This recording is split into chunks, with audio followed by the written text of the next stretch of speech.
흔히 볼 수 있는 배드민턴 운동 장면입니다. 보시죠. 앞은 1명, 상대편은 2명이에요. 아무래도 2명 팀이 초보자인 것 같죠? 여러분들은 이 영상에서 사고 위험 가능성이 있는 부분을 캐치하셨나요? 다시 한번 보시죠. 랠리를 주고받다가 여기입니다. 지금 앞에 있는 선수가 뒤를 보고 있죠? 앞 선수가 뒤를 보는 사이 뒤 선수는 여기서 공을 때립니다. 이렇게 말이죠.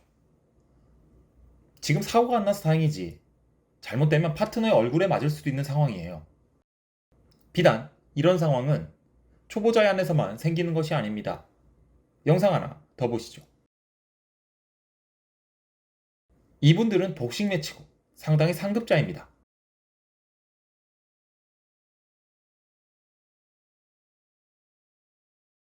앞에서 공을 놓쳤어요. 오! 상당히 위험했죠? 다시 한번 보시죠. 앞에서 놓치고 무의식적으로 쳐다보는 사이 파트너가 강하게 타고, 여러분, 이 순간이 배드민턴에서 일어날 수 있는 가장 위험한 사고의 순간 중 하나입니다. 자신이 앞에서 볼을 놓쳤을 때 뒤를 본다고 해서 자신이 특별하게 할 수 있는 건 없는데도 불구하고 셔틀콕과 파트너의 행적이 궁금해서 무의식적으로 쳐다보게 되는 거죠. 이러한 사고에 관련해 발생한 유명한 판례가 있습니다. 2008년 수원지법에서 나온 이 사례는 배드민턴 복식 경기 중 파트너의 라켓에 맞아 실명하게 된 사례인데요. 이 재판의 판결문을 한번 보시죠. 이 판결문에서 우리가 주의 깊게 봐야 할 부분들이 있습니다.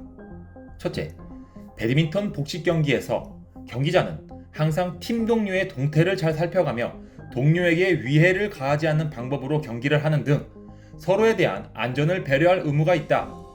비록 운동 경기라 하더라도 그러한 주의 의무 위반이 사회 통념상 용인되는 한계를 초과하는 경우에는 그러한 주의 의무 위반자는 불법 행위자로서의 책임을 져야 한다고 할 것이다.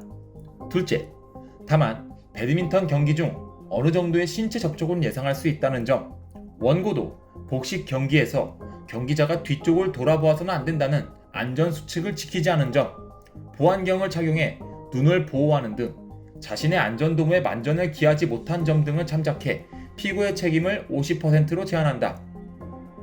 여기서 첫째, 사회통념상 용인되는 한계. 아무래도 사회통념상 용인되는 한계는 고의성이 없이 생긴 가벼운 상처 정도가 되겠죠. 그리고 안전을 배려할 의무 꼭 기억하시고요. 그리고 둘째, 복식 경기에서 경기자가 뒤쪽을 돌아보아서는 안 된다는 안전수칙이라는 문단이 등장합니다. 재판부에서 배드민턴 경기에서 경기자가 뒤쪽을 돌아보면 안 된다는 규칙을 공식화한 것이죠. 또한 가해자의 책임뿐 아니라 피해자의 안전수칙 미준수를 이유로 50%의 책임을 부과합니다. 50대 50. 이것이 의미하는 건 피해를 받은 쪽에서도 조심을 했다면 충분히 사고를 막을 수 있었다는 취지로 보여집니다. 그리고 비교적 최근인 2019년 이와 같은 판례가 또 나왔습니다. 내용을 보자면 서로가 네트에 가까이 붙은 상황에서 푸쉬가 상대의 안구를 향해 실명이 된 것으로 보입니다. 이 재판은 1심에서는 원고의 청구가 기각, 즉 주의 의무 위반이 될 수 없다며 피해자의 손해배상 소송이 받아들여지지 않았지만 2심에서 앞선 판례와 같이 사회 통념상 용인되는 한계가 초과되었다고 판단하여 피해자의 손을 들어주었습니다. 하지만 과실의 비율에서 2008년의 판례와 비교해 엄청난 차이를 보였는데요. 피해자가 주장한 손해배상액인 1,000만 원에서 불과 200만 원만 배상하라는 판결이 내려졌습니다. 즉 피해자의 과실이 80%란 얘기죠. 다시 말해 배드민턴이라는 종목은 파트너의 라켓에 맞거나 상대편의 셔틀콕에 맞아 안구가 실명된다 해도 법적으로는 본인이 주의를 하지 못한 책임이 크다고 해석이 되는 겁니다.